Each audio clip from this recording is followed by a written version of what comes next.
philosopher's oracle. Today we'll be discussing the Upanishads brief, and we'll be talking about the Katha Upanishad and its influences. So technically, the Upanishad, or at least the Upanishad which I'm reading, is the one you can see over here, translated and commentated by Swami Paramananda. And the Upanishad is basically part of the Vedas. There are four Vedas: the Rig Veda, the Yajur Veda, the Sama Veda, and Atharva Veda. The Upanishad makes the last or the end part of the Veda and is essentially dedicated to philosophical understanding and spiritual wisdom and ultimate spiritual vision. It is also the Upanishad is also known as the Vedanta. Veda, wisdom, or Anta meaning end, the end of the wisdom or the final ending. And the Upanishad signifies sitting at the feet or in the presence of the teacher. That's the translation of it. So basically, the Upanishad, and what we have to understand the Upanishad is that the Upanishad was not compiled by any sages, but it was, what do you say, communicated through across various castes, cultures, what do you say, communities. For example, even one of the Kshatriya kings, I think it was one of the Kshatriya kings, had a discussion with a Brahmin, which was later part of the Upanishads. And the Upanishads, people normally think it's written by Brahmins, but it also contains characters or individuals from other castes as well. So, without further ado, we'll be talking about the Katha Upanishad. Okay, the Katha Upanishad is probably, at least to me, the most influential. What do you say? Upanishad. In the During the fight for Indian independence and the social reform, Raja Ram Mohan Roy brought out the English version, and it also appeared in English, German, and French writing as well. Okay. Sir Edward Arnold also popularized it by his metrical rendering. The name The Secret of Death. Okay.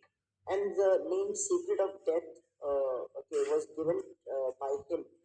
And Ralph Waldo Emerson, the poet and philosopher of the United States, also gives us a story in his essay of immortality. So you can see that the Upanishad has not only influenced Indian culture, but has a vast ranging influence into other, what do you say, cultures and other people. Okay, it's basically in a dialogue format between, what do you say, a disciple, Nachket, Prince Nachket, and the ruler of death, Lord Yama. Okay, so as you can see on the right hand side, it's Lord Yama and Prince Nachket. Okay, so basically the Katha Upanishad is in a story format. So there is story begins with a king, okay, Vashhashrava, I'm not sure if I'm pronouncing it right, was desirous of heavenly rewards, and he wanted to give all that he possessed, okay, okay, and he wanted to, and made a gift of all that he possessed, but he had a son by the name Nachket. Okay. What happened was he was making these offerings. Okay, 1 minute. Okay, he was sacrificing and making many offerings to the god of death as part of his sacrifice. Okay, but his son, Prince Nachket, says that, "Dear father, to whom wilt thou give me?" And the second time, then the third time, the father replied, "I shall give thee unto death." This dialogue was, what do you say, said after Prince Nachket said that when you give a sacrifice, you must give something that's meaningful. So here we get, so I believe this is for the first in this part of the book, we get the first understanding of the concept of sacrifice.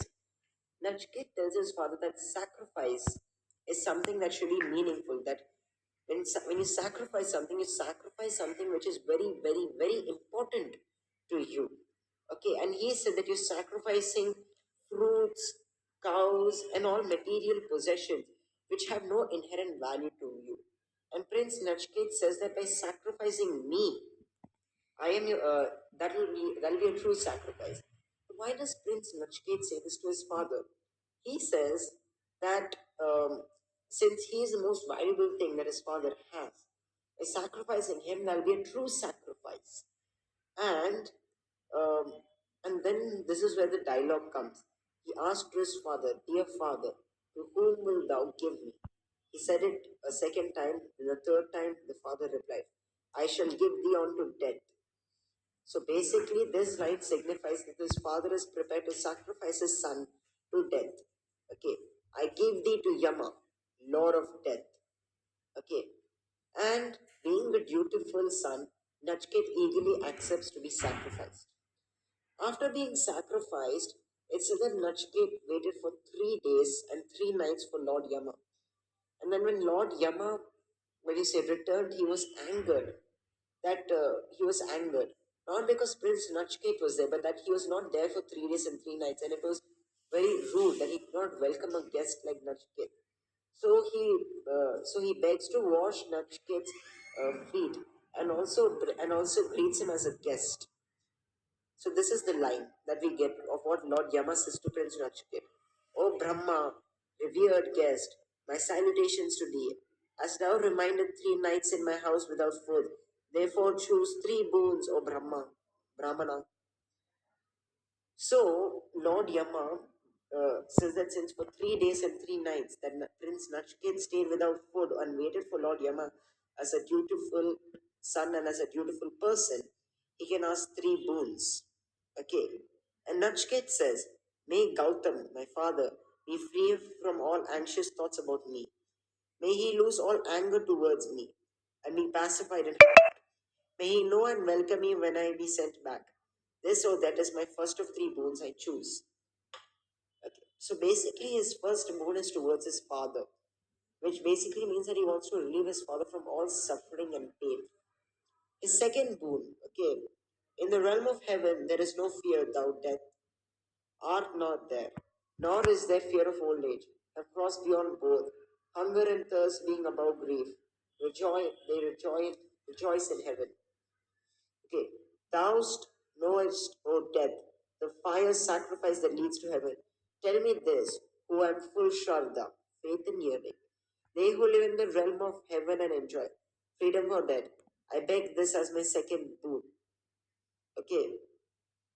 So basically, um, what happens is Nachket, okay, asks for. I do not know what this second boon exactly means because I'm still trying to get through this part. Okay, but if we read Lord Yama's reply, we get a better answer. "I know well that fire which leads to the realm of heaven. I shall tell it to thee, listen to me. Know, Nachket, that this is the meaning of attaining endless worlds, they support, hidden in all hearts." Yama then told that the fire sacrifice, the beginning of all world, what bricks, how many had laid before the altar. Nachket repeated all of this and told him. Then Death, being pleased with him, and again said, "Great soured Yama, being well pleased to Nachket, I give you thee another boon. The fire sacrifice shall be named after thee. Take this garland of many flowers." So basically, Prince Nachket asks Lord Yama to explain him what is the fire sacrifice. And being impressed by Nachket's understanding, depth, and obedience, he decides to name the fire sacrifice after him and gives him a garland of flowers. Okay, this was another boon he receives, but finally, again, Prince Nachket, okay, requests Lord Yama, okay, for one last boon, okay. "There is doubt regarding what becomes of man after death. Some say he exists, some does not. This knowledge I desire, being instructed by thee. Of this boon, of this is my third boon." So, this is where the dialogue, where the depth of philosophical dialogue comes. At the starting, we get small snippets, like between Nachket and his father about the concept of sacrifice, then the concept of the fire sacrifice, and further on. But this is where the proper dialogue begins, because here Nachket is prompting Lord Yama, okay, to give him knowledge of what happens after death. And this question, okay, I believe this is the oldest dialogue which explores this question, because this question has been asked not only in the Eastern canon, but even in the Western canon by many theologians of exactly what happens after death. For example, Socrates had a belief of, had a kind of a belief, I would not say as reincarnation, but they have a belief of souls, the purity of souls and reincarnation. And like Aristotle had his own theory, and then we get what you say, Nietzsche's eternal recurrence, and then we get various other concepts of what might happen after death. Some people tend to ignore the problem altogether. So this entire Upanishad is dedicated to the concept of death, and that's why one of the scholars in the Western canon calls this the secret to death. Because over here, Lord Yama, the king of death, the Lord of death himself, reveals the secret. So more than this book being just it's twofold. This book is both a philosophical dialogue between a boy and a god, but it's also a revelation where the god of death himself is revealing the secrets of death. So it's a revelation given to us.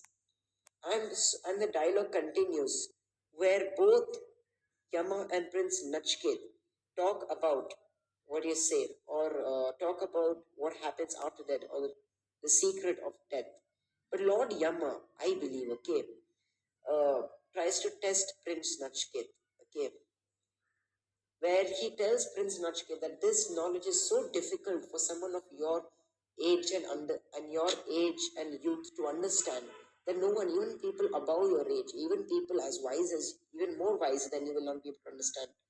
So he said, even if I teach you this, you might not be able to understand it. So ask for something else. This is where Lord Yama is testing Prince Nachket, whether Prince Nachket wants, what do you say, otherworldly desires. Does he prefer materialistic desires, or does he prefer knowledge? So he's testing Prince Nachket. You can get this in this dialogue. Ask for sons, grandsons, who shall live 100 years, many cattle, elephants, girls, and horses. Ask for land of vast extent. Live thyself as many autumns as thy desire. If thou thinks of any other boon equal to this, ask for wealth and a long life. Be ruler of the wide earth.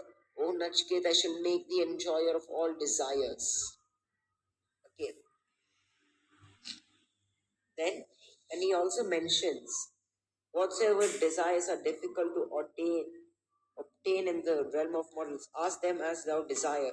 These lovely maidens in chariots, musical instruments, such are not obtainable by mortals. Be served by thee, I give to thee. O Nachke, do not ask regarding death. So basically, your Lord Yama insists, and I believe is kind of testing Nachket by saying, I will give you grandsons, sons, cattle, elephants, gold, horses, palaces, kingdoms, lands. He's giving almost everything beyond Nachket's wildest dream.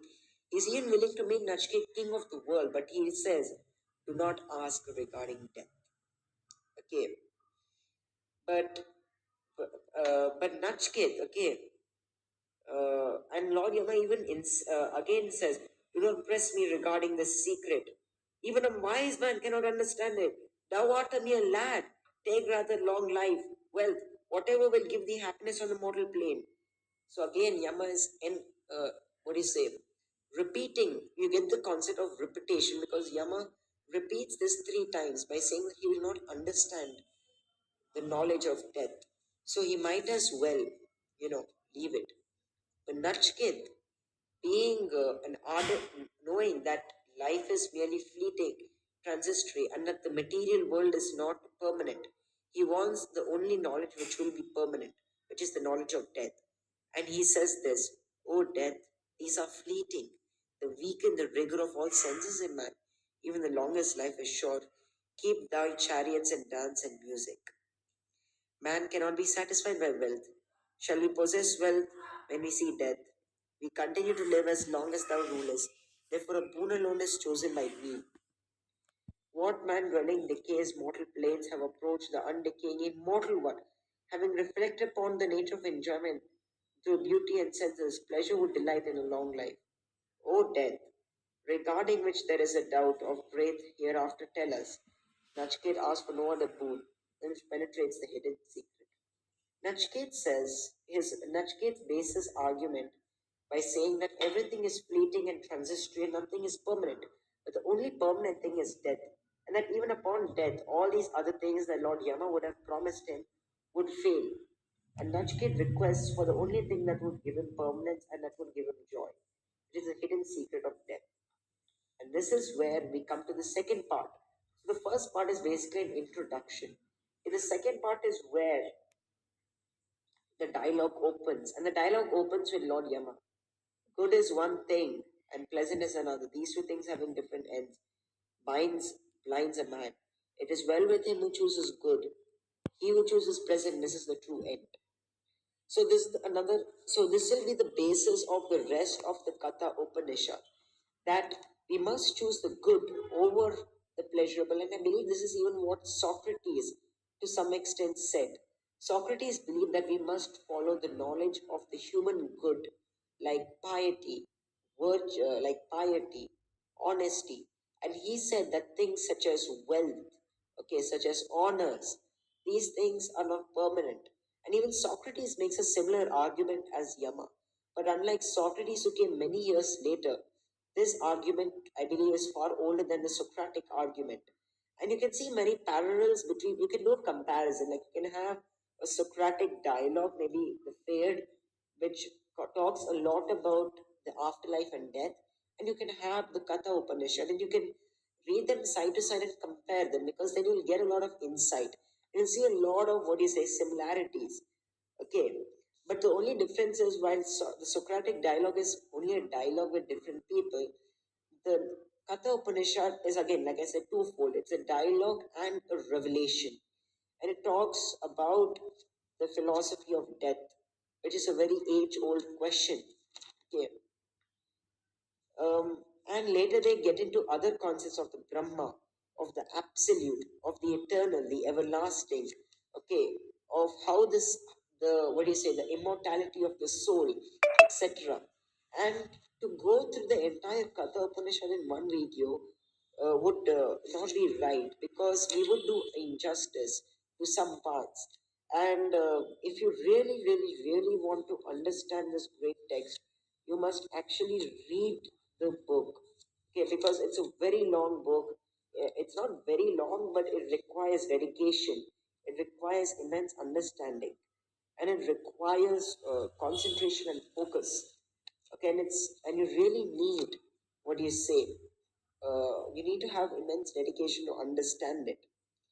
So at the end of, so I can just give you a brief like this of what the Katha Upanishad is, and even this would not do justice to the even more intricate parts of the dialogue, where they talk where there's a back and forth tug of war between Nachket's questioning and Yama's answers.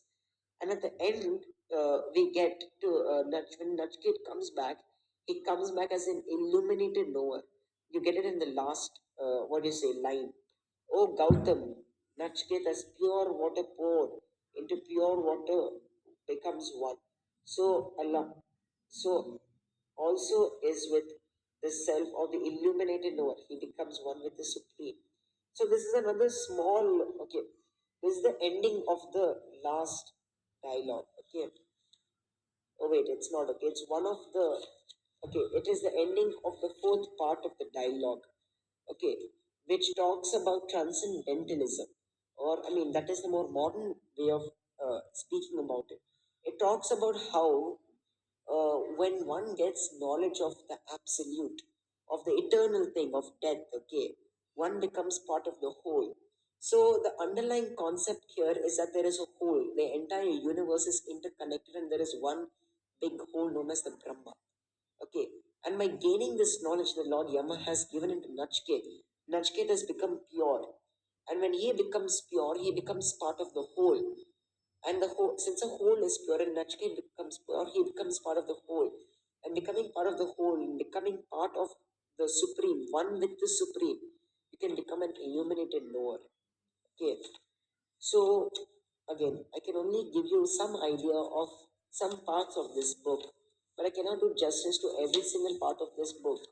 Okay, and you must have a lot of dedication, because this is a revelation. This is a this is a book. This is a revelation. This is a dialogue. This is a story. This has so many layers to it, and the more you read it, the more you get more depth into it. And I would always, and I prefer this previous, what do you say, the version I showed, because that helped me understand it. The dialogue ends with this line: thus Nachket, having acquired this wisdom taught by the ruler of death, together with the rules of yoga, becomes free from impurity and death, and attained Brahma. So will it be with another, who likewise knows the nature of the self. So Nachket here, through self-reflection, through the teachings of Lord Yama, he becomes free from death and impurity. And thus by becoming free from death and impurity, becoming free from his own fear and anxieties of death, and becoming, free from, the transitory and the material, the material, transitory and fleeting desires of the world, he attains absolute knowledge of the absolute whole, the supreme, the Brahma. And that's how the Katha Upanishad ends. Okay. So I really suggest you read this Upanishad, and I suggest you read it alongside with one of the Socratic dialogues. I think the fair, which the last Socratic dialogue, where Socrates is about to drink the cup of hemlock and he's discussing about the nature of the soul with his friends. So I say, pick up the Katha Upanishad, pick up the fair, and read them together. You will see a lot of similarities, and you'll be able to have one book of the Eastern canon and one book of the Western canon corresponding to the same idea and debating on the same concept. You'll get to understand two different perspectives, and I prefer that way. Because just like how Socrates talks about the soul, the immortality of the soul, becoming one with the whole, the lack of why fleeting desires are not important, same way Prince Lord Yama talks to Prince Nachket about the same topics, but he introduces the concept of the supreme, the Brahma, along with it. So reading both of these dialogues is very interesting. And the interesting thing is both of these books, the Fayed and the Katha Upanishad, okay, are like revelations. They are, and in the Katha Upanishad, unlike the fair, which is a symbolic revelation, because it's not a because revelation is something which is divine, but it's symbolic in a philosophical sense. But the Katha Upanishad is a religious and an absolute revelation because it's coming from the God of death. I mean, technically, it's coming from the God of death. So it's a revelation in a symbolic, in a spiritual, and in a philosophical way, which elevates it, in my opinion, bit more from the faith. So again, this is one suggestion I have. Okay, now talking about the influence upon which the Katha Upanishad has upon the world, okay, I prefer to talk, I mentioned Rajaram Mohan Roy, but we have Arthur Schopenhauer, okay, who was highly inspired by the Upanishads. That it said that not only the Katha Upanishad, the Upanishads in general, that seemed he would take Sanskrit classes to read the original, okay, and that he would forever be in debt to them. That and these ideas, okay, actually form the basis for his book, The World as Will and Ideas, to later go on to inspire other philosophers such as Philip Mandelin and Nietzsche, Friedrich Nietzsche. And the person on the right hand side is W.B. Yeats, the Irish poet. Okay, and I did a small study of Yeats. Okay, one of his poems, Sailing to Byzantium, was also inspired by the Upanishads. I'm not surprised that Yeats would go for religious studies because, despite being a great playwright and poet, Yeats was also into religious studies and into the supernatural, as he was part of the Theosophical Society and the Hermetic Order of the Golden Dawn. So this may give us an understanding why Yeats would have taken up the Katha Upanishad or maybe other religious texts beyond the ones which he was surrounded with. Okay, and the final inspiration, I believe the person who actually did justice to this Upanishad would be Ralph Waldo Emerson. Emerson, as I mentioned, was a big fan of the Upanishad. He wrote an essay known as Immortality and Over the Souls, which is inspired by the Katha Upanishad. And he also wrote this poem you can see in the center, known as Brahma. Okay. This poem was, inspired from the Katha Upanishad, and Emerson himself uh, uh, was really loved this work. So, and we get this again that Emerson's idea of transcendentalism, the interconnectedness of all things, we get this kind of idea, we get to understand where he got these ideas because his ideas of transcendentalism and the interconnectedness of all things, which is basically one of the which is one of the hallmarks of American literature and philosophy, we actually get it from the Katha Upanishad. And This transcendentalist idea of the interconnectedness of all things, the Brahma, absolute knowledge, and the and the and like the material, what do you say, materialistic or desires being fleeting and being changing and not permanent and not having any importance is not a concept only in the Katha Upanishad, but it's a recurring theme through many Upanishads. For example, it's there even in the Iksha and the Kina Upanishad as well. But there is one person I want to talk about the most, okay? And I think I will be covering this person later. Not many people know about him, but his name is Darashiko, the great grandson of, he's the great grandson of Akbar the Great, the Mughal emperor, son of Shah Jahan, the eldest brother, the older brother of Aurangzeb, the last of the great Mughal emperors. And Darashiko, okay, was a great influence, who is the person who actually propagated the Upanishads. Okay, and he's okay. When I initially read the Upanishads, okay, the first person they mentioned was Darashiko, at least in the book I was reading. Okay, in that they talk about how he translated the Upanishads. 50, there are 108 Upanishads in total, but he translated 50 Upanishads into in into a book known as the Greatest Mysteries, Siri-e-Akbar, into Persian, and he completed this project in 1657. Okay, and not only this, he also translated the Atharva Veda, the Bhagavad Gita, even one book on its Yoga Avestya. Okay, and he also what he say wrote a philosophical book which talks about the what do you say which compares, contrasts, and shows the similarities between Sufism and the Vedanta.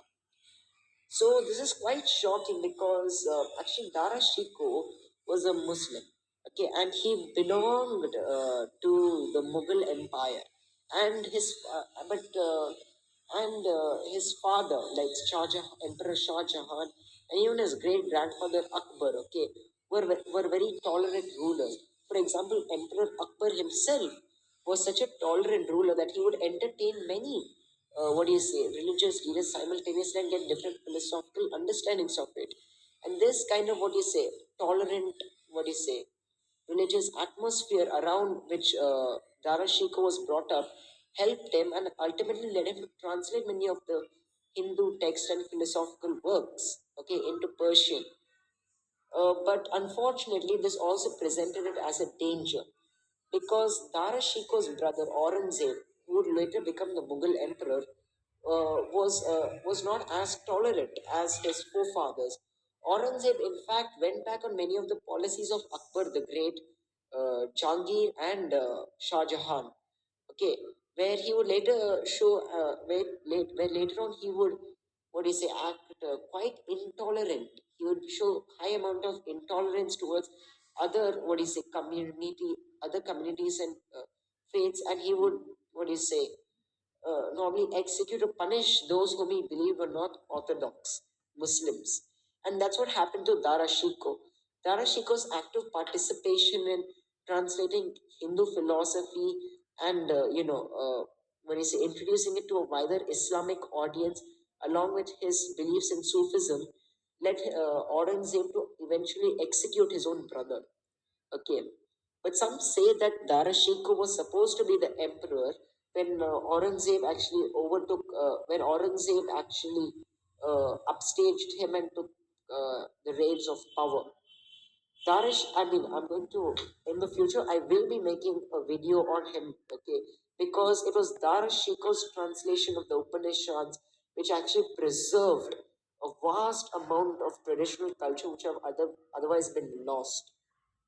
Okay. And it was his translation of all of these great works, okay, and his commentaries on these great works, which ultimately led the foundation wherein during the British occupation of India or the the era of what is it, colonialism in India, where one British ideologist, what they say, got his hands over Darashiko's vast translations, not only of the Upanishads, but of the Bhagavad Gita, the Atharva Veda, etc., which later he took those translations to Europe translated them into other languages, and ultimately disseminated them across Europe and the world. So you can say that Darashiko is the threshold point where you could say that Darashiko is the threshold. He did approximately 80% or 75% of the translation work required for the Upanishads. The other 15-25% was done subsequently. And he is the person I believe or I regard as a man who actually protected, saved, and ultimately preserved the Upanishads and disseminated them across the world. And unfortunately, when the Upanishads have gained momentum and prestige across the world, not many people know much about Darashiko. And I believe that we should give him credit because although the Upanishads were the work of the sages, the preservation of the Upanishads was the work of Darashiko. And we must give the Mughal prince his fair share of his fair share of credit to it.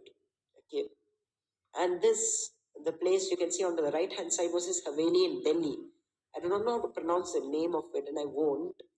Okay, but it said that he built this place, and that place where he built it was considered to be the place where Lord Brahma, after briefly forgetting the knowledges of the Vedas and the Upanishads, regained his knowledge in that place. Again, for all those who don't know who Lord Brahma is the creator god of the universe in the Hindu tradition and faith. So that's why Darashiko decided to build his palace there in order to do his translation work. Okay, and I'll not, give a full thing into Darashiko in this video, but I will do justice to his work and his ideas later on in another video.